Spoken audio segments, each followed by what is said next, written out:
Our guest today is Jim Parkman. This was a huge case. I mean, this was the fourth largest accounting fraud in the history of the United States. The CEO of HealthSouth, the Fortune 500 healthcare company. Ferrari Enzo was nearly obliterated in the high-speed crash along the PCH. Zenvo, ST150S. He went from being on the Real Housewives of New Jersey. Only going to make 3 for the United I'm States. Parkman Khan, former exotic car dealer turned #1 FBI's most wanted fugitive.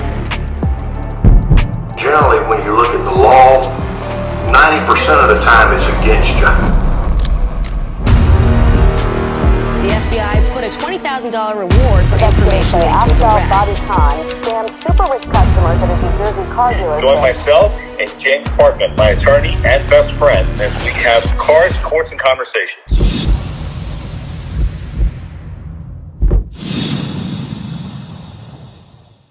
Hey, welcome back to another episode of Parkman Khan Unleashed. That's Jim Parkman. I'm Bobby Khan. Hey, We Bob. left you off with Tyreek Hill, the whole situation that happened, getting pulled out of the car. So let's talk about that today. Well, let me say this. I looked at it from a standpoint of just a person sitting on a couch watching the news, okay? I'm not going to evaluate this necessarily on the law. I'll come to that, but let's just talk about it sitting there as a person watching it. Yeah. I'm sitting there, and of course, the worst thing that he did, and they're good and bad, both, and he's acknowledged that. He certain things he shouldn't have done. Exactly. No. And look, totally that's agree. okay, but I understand. But the first thing he shouldn't have done was ever roll the window back up. Yeah. Okay, now that's not right. Now, he did tell him, give me my ticket and let me go. I'm speeding 60 and a 40. Have a nice day. I'm on the way to the stadium. Hurry up. Yeah, he admitted it. He goes, give me the ticket and I'm out of here.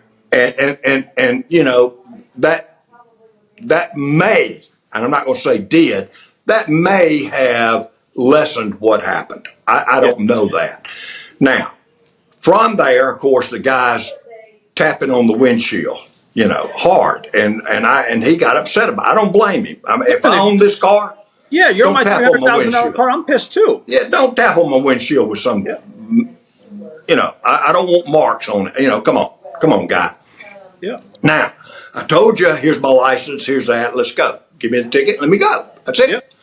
And he made a good point now. Now, I don't know if anybody got it, but this is what I got out of it. He said, I don't like having my picture spread across the news.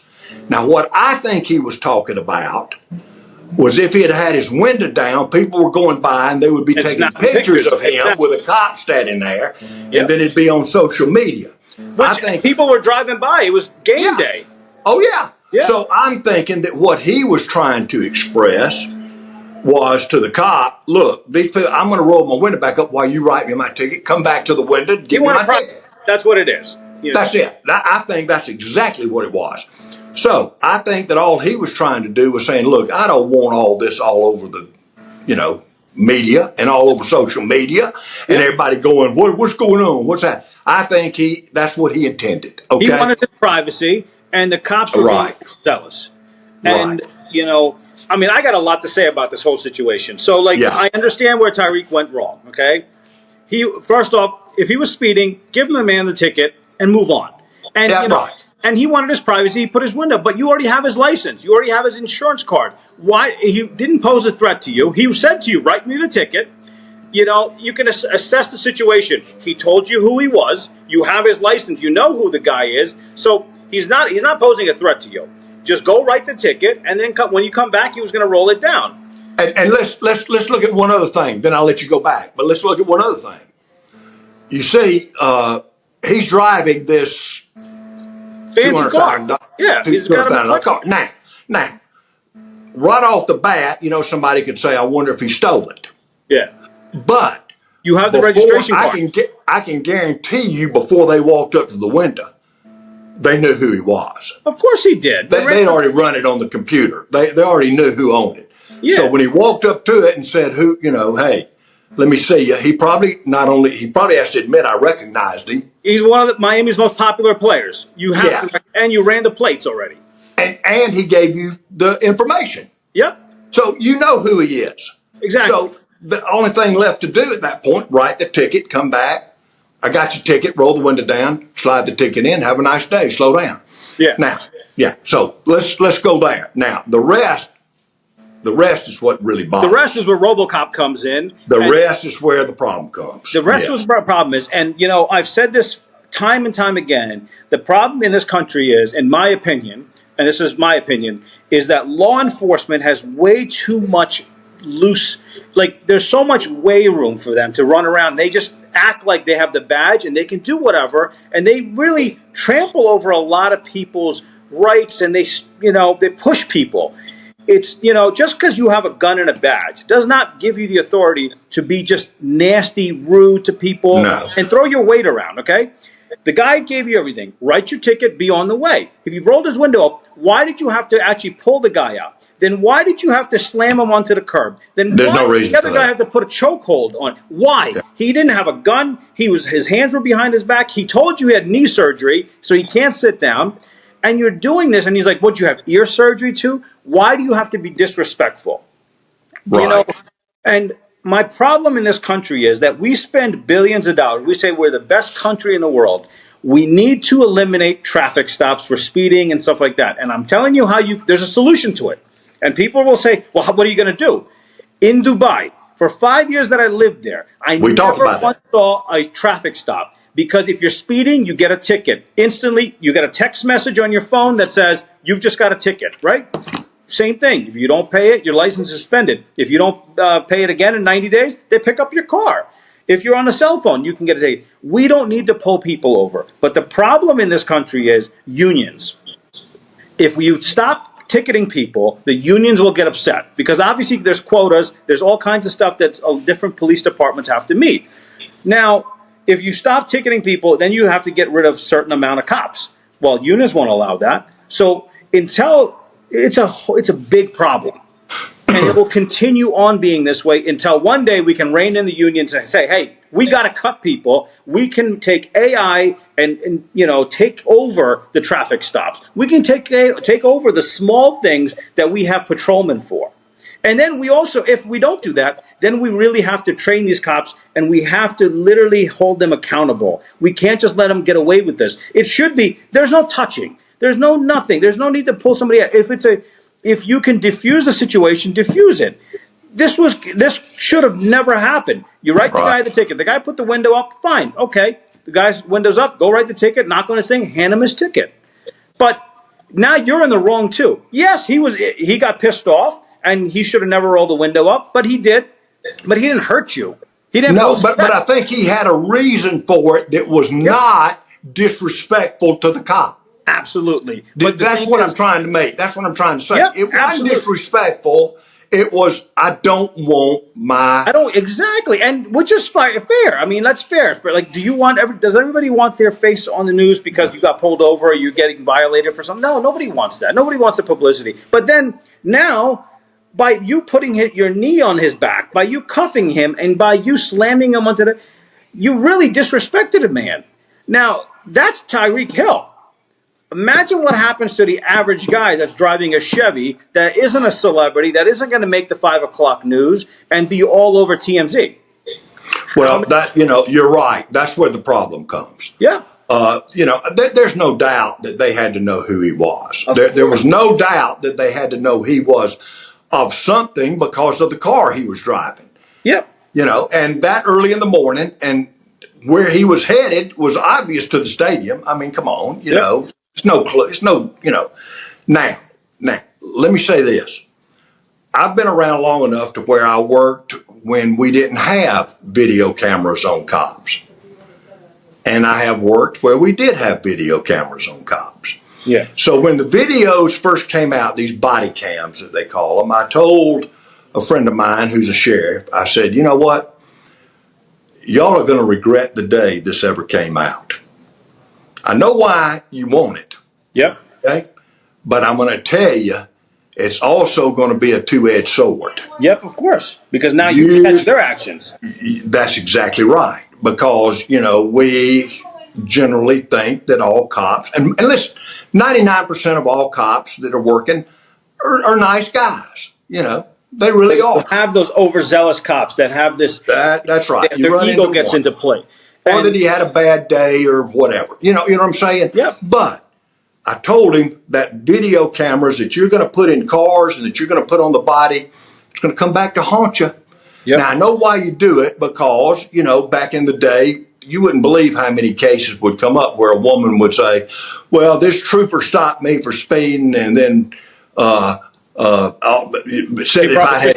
if I had sex with them, they'd let me go and this type of thing. And that's not true. I mean, that's not true. Yeah. So, I mean, you had those instances. And so what they thought is that would clean up, or they were rude to me. They were rude to me. And the cop goes, I was never rude to anybody. Look at the video. And that does help. Yeah. But on the other hand, it also backfires. It backfires. And what I hoped would accomplish out of a body cam was that cops would go, hey, I've got this body cam on.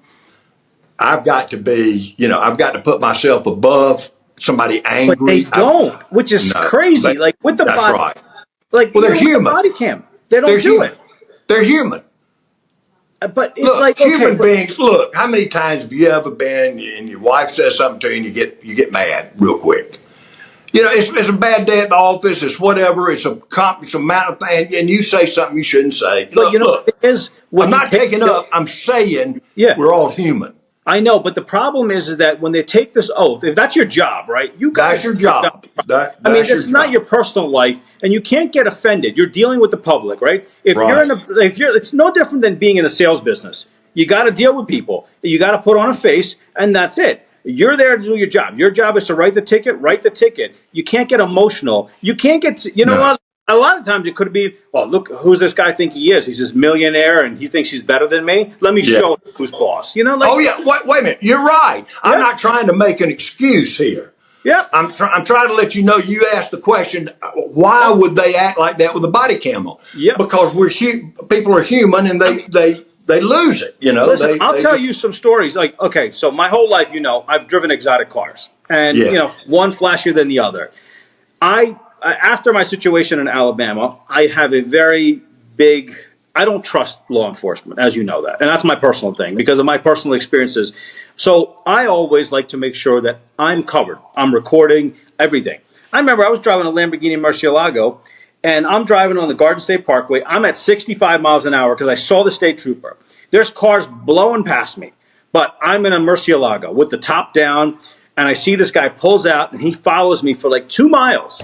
And finally lights me up, right? And he comes up to me and he says, I said, is there a problem, officer? Because I said, I'm doing the speed limit and everybody's blowing past me. Like 15, 20 miles an hour faster than me. He goes, you're not wearing a seatbelt. I said, yeah, absolutely I am. He goes, no, you're not. In a Murcielago, the seatbelt comes from the right side, and it goes in here. And I said, here's the seatbelt, and it's bright yellow. You can't miss it. He said, well, you need to have a seatbelt on this side. I'm looking at him. I said, so I got to tell you one thing. There's a camera right there, and you're being recorded at the moment.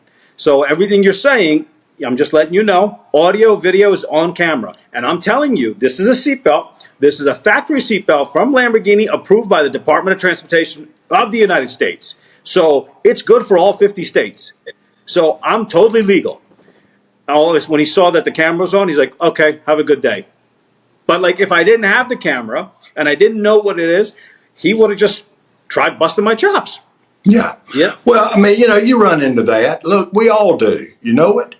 But now let me tell you something that can help ease some of the pain. May I? Here's what you have to do. So I'm riding with my wife, and we're headed back to her mother's house. All right, and she's speeding. And Joy speeding? Come on, Joy speeding. Yeah, I know it comes as a shock. So blue lights come on. She pulls over and rolls her window down, and the cop walks up and goes, "How are you doing?" And I go, "Thank you, thank you, thank you. I can't thank you enough for stopping us. I've told her driving that fast after using meth and cocaine just isn't a good combination. And thank you for saving my life." Humor. Yeah. Now, I wish I'd had a camera to see the look on the guy's face when I said that. And my wife's. Joy's face. I would have and my wife's face when I said that. Get her out of here. Take her to stun her. Give her, taser, whatever you got to do. So next time, guys, while you're out there, if you're listening to this, that's always a good one to play on your spouse. I don't know if you should say using meth and stuff because they'll be pulled out next thing you know, getting drug tested, taken down to the station. It's a little different with you riding shotgun. You're the lawyer. Well, let me say this too. I got to add this to this. Okay, I've got to be honest today. All right, I knew the cop. Okay, then that's it. So he looked in and he goes, Jim. Yeah. Come on, Jim. Yeah, exactly. Yeah, if you don't know the cop, don't. No, I wouldn't try that with that. Yeah, That's exactly. why I wanted to put a disclaimer to this story. If you know the cop, it works great. It's a little different if you know the cop, yeah. If you don't, oh boy. Exactly. And now here's one thing I do recommend to the followers that are listening to this. What I recommend is you get all your rights for a traffic stop typed up, take them up, put them in a plastic sleeve, and put them in the same sleeve as your registration and driver's license. So when you get pulled over and the cop says, license, registration, insurance, you hand them that along with your rights. So this way the cop knows that you know your rights. Yes. Okay, this guy, I'm not dealing with an idiot here. This guy knows the rights, and have your dash cam on and record the thing. It'll make traffic stops a lot easier. Yeah, and listen, like I've said, all of us have been stopped, and and I've had officers that, sometimes I antagonize them a little bit, and I shouldn't. I didn't know them. Yep. I had one that stopped me, and the worst thing I hate is when, for speeding, and what I hate is when they walk up and then they go, it's just a trick question, do you know why I stopped you? You tell me. I hate that question. And there are two answers that I normally give. One is if you don't know and I don't know, then I haven't done anything wrong. Yeah, exactly. That doesn't work. And the other one that I like is, I know why you stopped me. I was the only one you could catch. So, I do that. And now they get a little irritated with that. Okay. Yeah, of course, exactly. So, they don't like that a whole lot. So, my best time I got pulled over was 2004. I took delivery of a Porsche Carrera GT, and obviously you have to test it out. I mean, this is a $1 million car. Does it work? I pull it out of the dealership and I hit the off ramp and on ramp, and I get on the highway and I blew past the cop. I know I was doing at least 150, 160. Okay. Yeah. So at this point I'm gone. There's no catching me. He knows that. So I made a U-turn at the service area and I come back, and as I get off the exit, woo, lights me up. So he walks up to me and he says, 158 miles an hour. That's all I'm going to say. He goes, here's what I'm going to say to you. I get done at 4 o'clock. I'll be at the dealership at 4 o'clock. I'm going for a ride. Or I'm writing you a ticket. I said, I'll see you at 4 o'clock. See you at 4 o'clock. Look, why don't we waste time here? Let me have your car, and you take this one, and just bring it back when when you get back. Let me take the cop car. I'll take it. At 4 o'clock, he was there at the dealership. She was like a little after 4. He showed up. I took him for a ride, and he said, I already told my buddy we're going out. So he allowed me to speed, and the buddy knew about it. Yeah. So, have at it, So, that's a great, now that's a cop. That's a guy that's a cop that you can get along with and have a beer with. Sure. I'd love to have a guy say that and say, look, I'd say, here, take the keys. I'll sit on the side of the road. I got some water. I'm going to drink it. Yeah, exactly. Bring it right back. Yeah, come on back. I'll let you do it. Yep. Listen, the cops at my dealer, in my town, I used to give them cars to drive. They had weddings to go to, this and I'm like, take it out. Because they didn't bust my chops. They just let me, do whatever I wanted to do. If I was speeding, they're like, all right, they look the other way. Yeah. And the only thing, we got away from Tyreek a minute, but the only thing that I hate about this whole thing is, like you said, he was supposedly only doing 60 miles an hour. Yeah. I mean, that's embarrassing. If you're going to get stopped in a McLaren, you should be doing 100. 160. Yeah.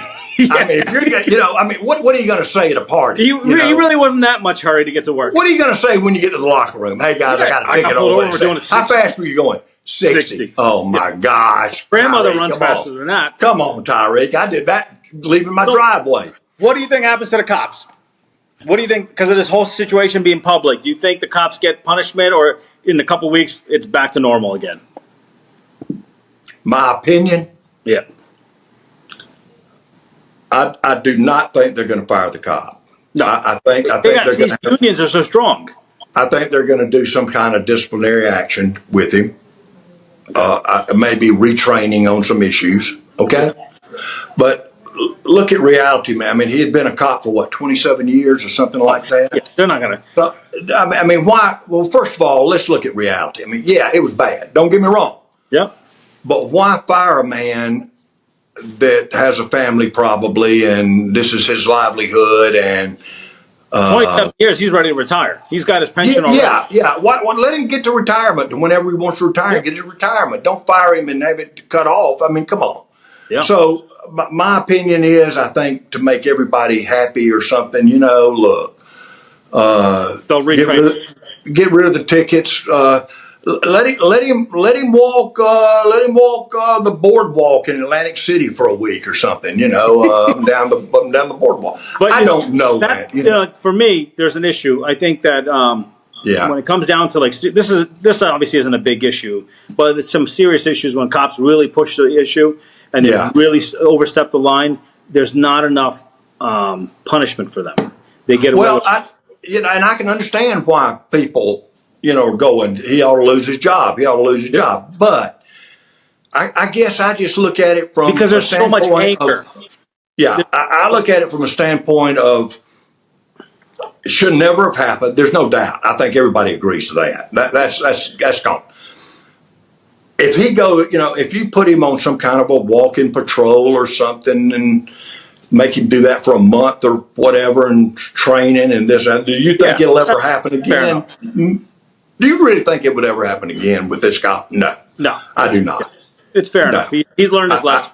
And the embarrassment alone is enough. But I mean, but in a lot of stuff, I think because the unions protect them and the courts protect them, they happen to get away with a lot. So they feel like, well, I'm invincible and I can do whatever I want. Oh, well, some do. But nowadays, what they have to realize is it's not just a body cam.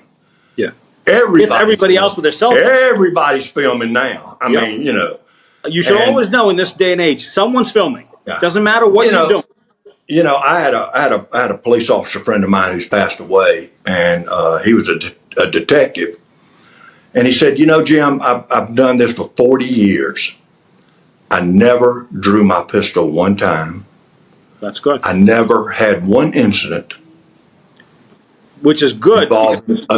Back and forth. I never had that. Yep. Never had anybody de-escalate a situation. No. He said I knew how to handle it, and I knew how to talk to people, and we would reason things out, and everything would be all right. And I never had to do it. And he said, to me, that's the mark of a police officer. Well, exactly. Now, nowadays, there's too many people that are overzealous, but it's not even just police officers. You go to get coffee at a Starbucks and you see somebody throwing a temper tantrum. You're like, why are you throwing a temper tantrum? Your coffee's 2 minutes late or they messed up. It's coffee. Get over it. But people lose their shit over everything. Yeah. Over everything. And they act out. Maybe it's stuff that's in the food or the hormones that they're being fed. No, it's because we're in a society now that we demand everything when we want it. Yeah, it's instant gratification. And if you're 2 minutes late with a cup of coffee, then, oh my world, the world's coming to an end. Yeah, and it's not. It's not. After everything that we went through as a family, nothing phases me anymore. I don't get upset about anything. And I used to be the biggest hothead you ever met. Now, I'm like, whatever. All right. It's no big deal. And generally, it's not a big deal. It's not a big deal anymore. It's like, am I going to really get pissed off about this and get myself worked up and my blood pressure rate because somebody screwed up my food or somebody's late? I'm like, whatever.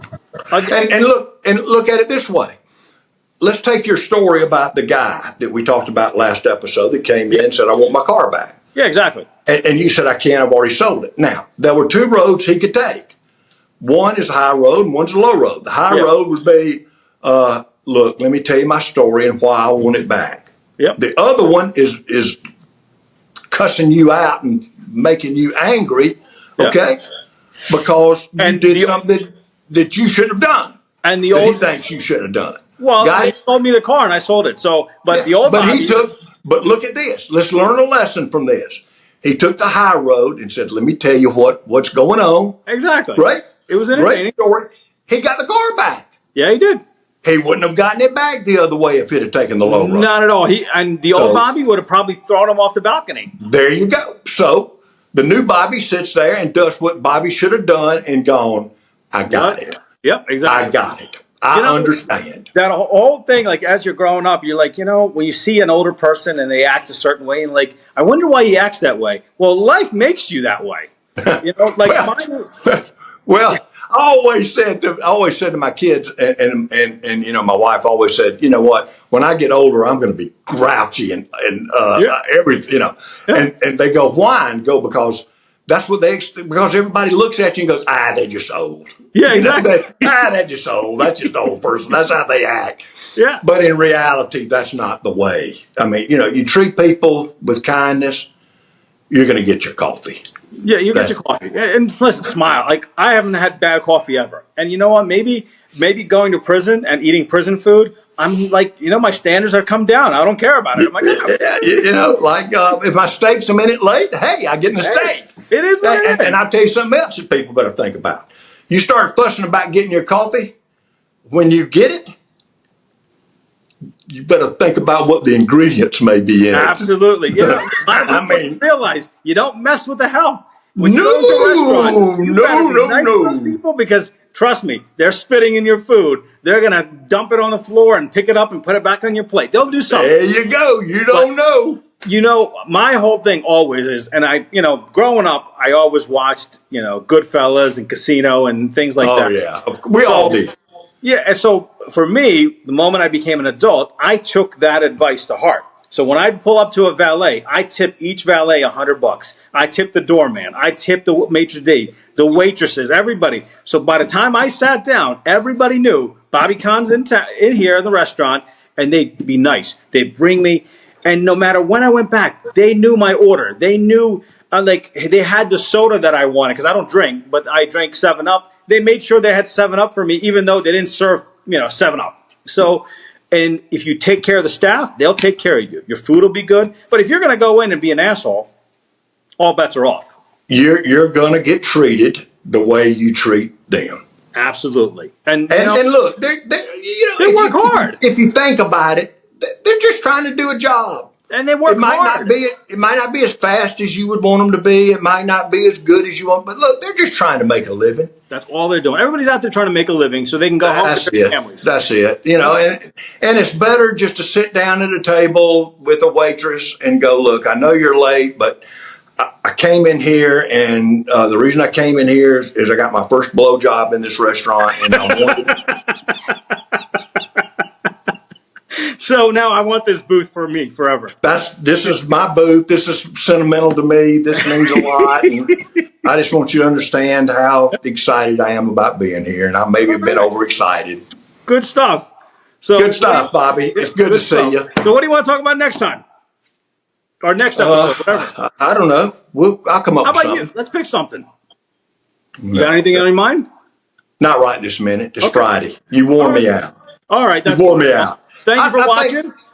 Yeah, absolutely. Yep. And look, we'll come up with, we need to come up with something good. I'm going to come up with something good over the weekend. Okay, good. All right. And then we'll catch up next week. Let's do it. All right, good. Enjoy. Take care. Thanks for watching. Take care, Bob. Take care. Bye-bye. Adios.